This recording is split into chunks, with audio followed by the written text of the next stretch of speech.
blind people, and she joined the Kenya Society for the Blind, and she was also in the union, and she used to visit blind people, people who have been struck by blindness, especially in their old age. I mean, when they're or in their youth and childhood, because she could understand that what trauma they are going through.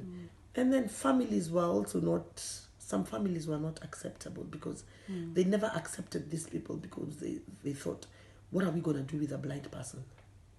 It's like you've become useless.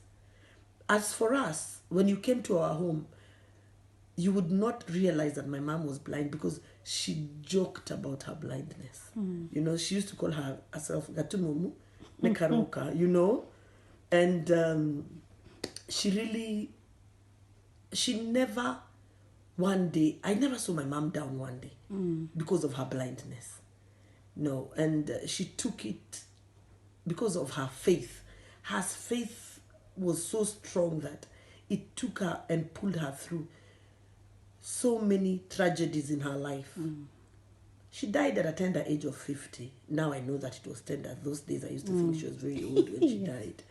But to her dying day, she was strong.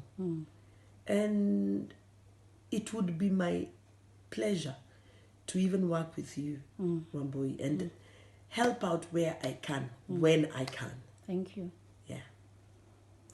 It's a really, when I spoke to you about what I was planning to do and my passion for the blind, and you gave your story of your mom, but also for me, I got very inspired by your mom, that straight away she knew she had to do something about her blindness by going to Thika School for the Blind. She's already had children, and yes, I can understand her husband thinking School for the Blind. Thika School for the Blind, Machakos School for the Blind.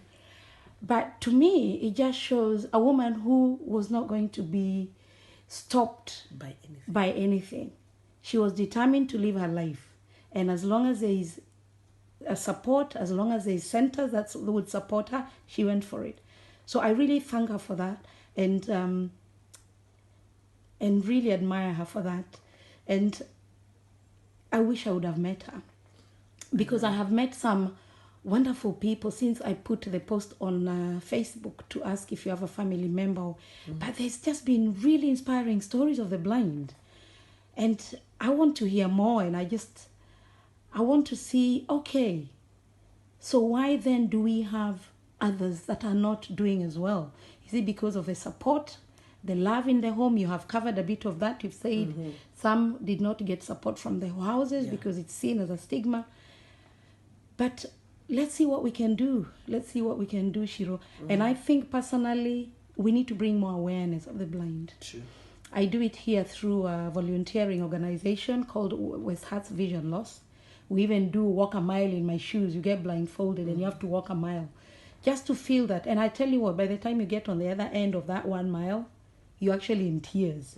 So for somebody who was seeing like your mother and then having lost her sight, the trauma, I'm sure she needed counseling as well, because all of a sudden... But counseling in Kenya was not there. It wasn't there. That is why she had to find other ways of helping herself. Oh, how she counseled herself, I think her faith counseled her. It's her faith. Yeah, so because she was a believer. She was a very strong believer. And her belief was not shakeable. Me, I've never seen somebody who was unshakable like my mother. To be honest, people say it could be a cliche or whatever, but it's not. Because for her, imagine going to a boarding school whereby it's for young people as young as her children. And she's going to board and stay in the dormitories. You know the dormitories in Kenya, really. Yeah. And she's staying with them. And she's not hearing anything about it. You're telling her, okay, no, my dad kept saying, no, why don't you go to Thika? Then I can be dropping you. She said no. She wanted the best. Yes.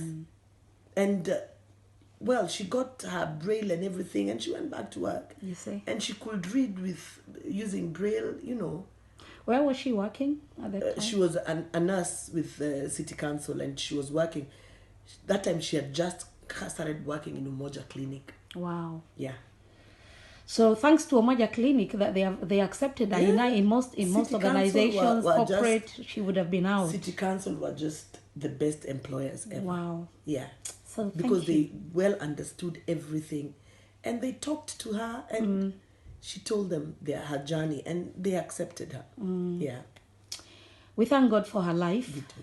We thank God for her life, and may the Lord continue keeping her in peace, Amen. watching over Shiru and the rest of the siblings and their grandchildren now. Yeah. So we just thank you. Thank you so much for this interview. Thank you very much. And if you don't mind, I will be sharing it out. I will get clips and I just want to hear these inspiring stories about the blind. And at least if it can uplift just one person. And it will uplift just one person. Yes. Not even many, just one person. It will. And create awareness. Because I have realized, like, amongst my Kenyan friends, there are very, very many people I have spoken to about blindness who have never seen a blind person.